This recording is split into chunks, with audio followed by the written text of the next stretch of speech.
Hey guys, so I'm just going to go over the first one and the last one of the algebra review packet. I had a couple emails, actually a lot of emails over the assignment. So I'm going to go ahead and finish working on this for you to help you. So if you need more time on this, you guys can finish this for homework tonight and then turn it in to me tomorrow before our test.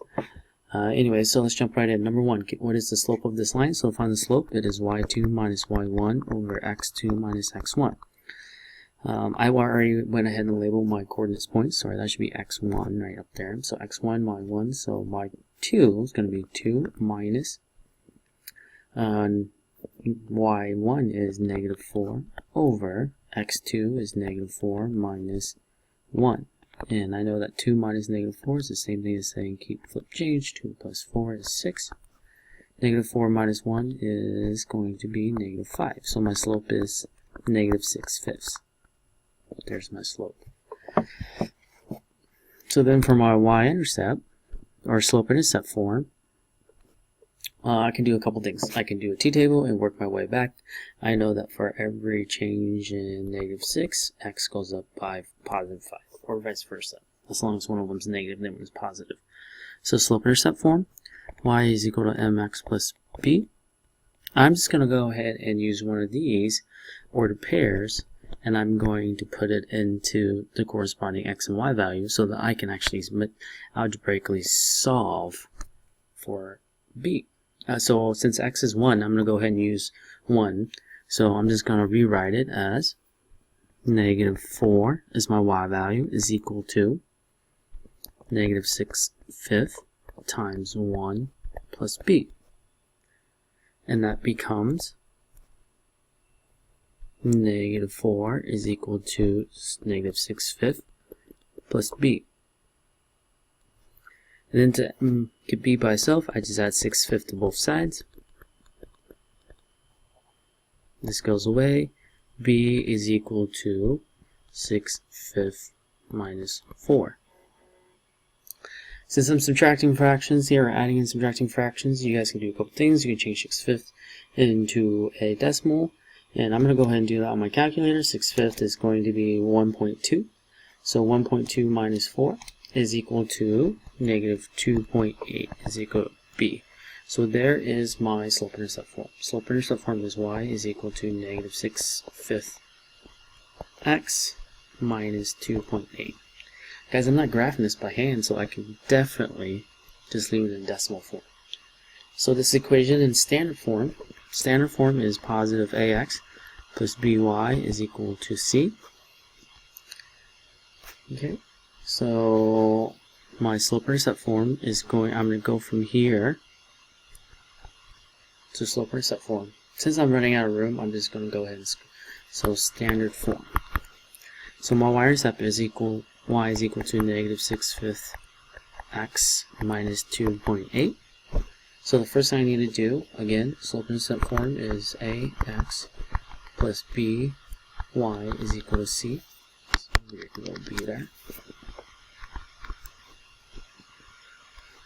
Okay, where a is positive and whole. So first add 6/5 x to both sides, and I get 6/5 x plus y is equal to negative 2.8. And since I look at my coefficient of x right here, and it is 6/5 x, to make it a positive integer, I just multiply everything by whatever the denominator of my coefficient is. Now if it was a negative, I would multiply by negative, but since it's already positive because I moved it from one side to the other, I'm just going to multiply both sides by 5 over 1. Okay, so here 5 times 6 is 30, so I get 30 over 5x, but really that simplifies down to just 6x.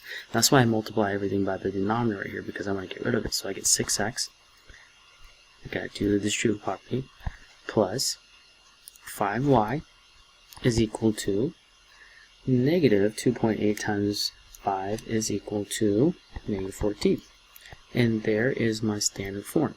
Now, if you want to quickly check yourself, all you have to do is solve for y, and you should get that guy.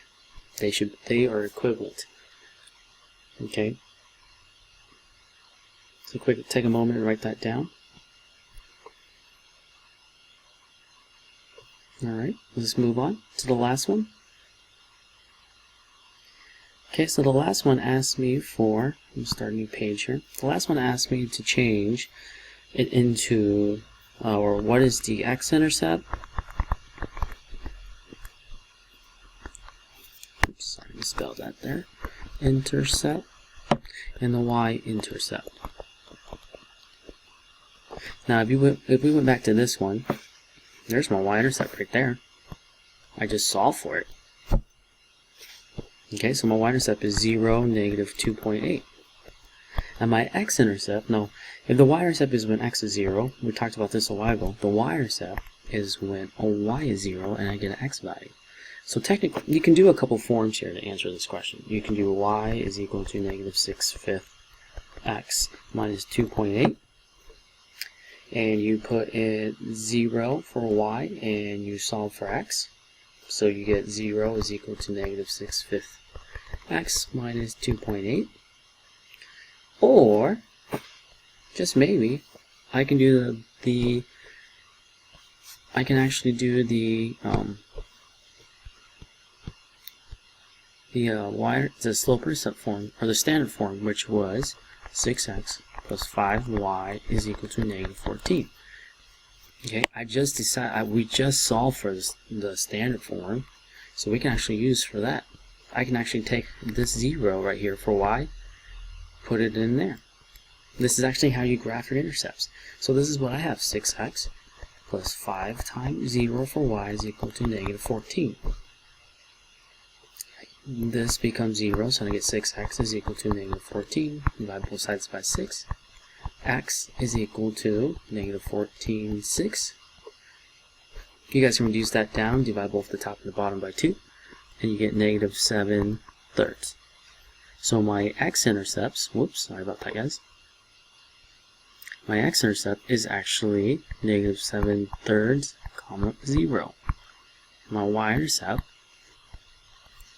is actually 0 and negative 2.8. And there are my y and x-intercept.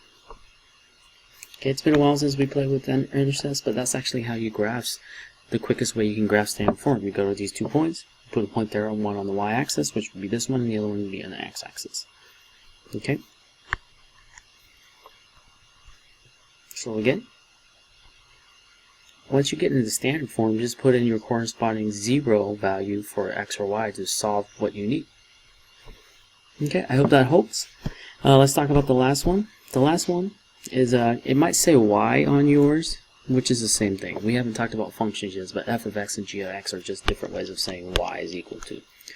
All I want you to do is, you see A, B, C, and D, and there are 2 lines. Well, I want you to just focus on each region. So let's look at region A, this region right here. This means that this line is going this way, and this line is going that way, because they are part of the same solution set. So I want you to actually come up with the systems of inequalities for that region.